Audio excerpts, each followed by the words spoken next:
in terms of what inspires me about the bar passage program, it's the last thing that they have to do to essentially complete their education and get their license.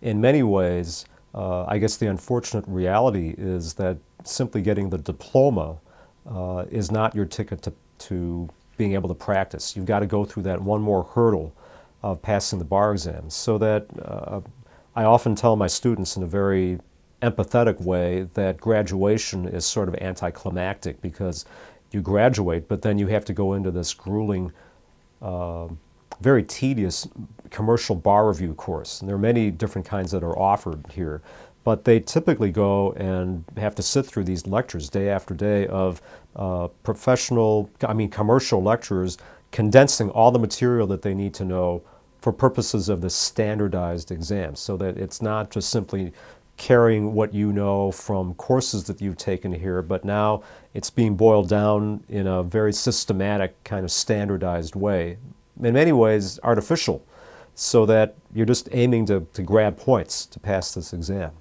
And so students don't have a concept of what this is about. They know what studying for 3 final exams and handing in a paper might be like at the end of a semester, and having 3 hours to do an exam revolving around one topic. Let's say constitutional law, you'll have a 3-hour exam concerning that.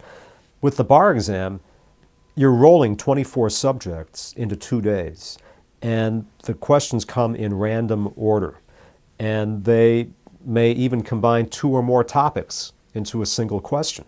So I mean, there are all kinds, in many ways it's like learning how to run a marathon, because you've got to be able to pick up enough speed and endurance, and then you add the knowledge component to it to perform, so that you can do 2 days in a row of these grueling exam questions without conking out in the middle. And I tell students, it's not like you can take the first day and get really wiped out by that first day and go, okay, well, I'm going to kind of just lay low for a couple of days. I'll come back on Friday. I mean, it doesn't work. You've got to have enough energy to get through those 2 days, which means you've got to prepare yourself mentally, intellectually, emotionally, financially, and physically in order to get through that.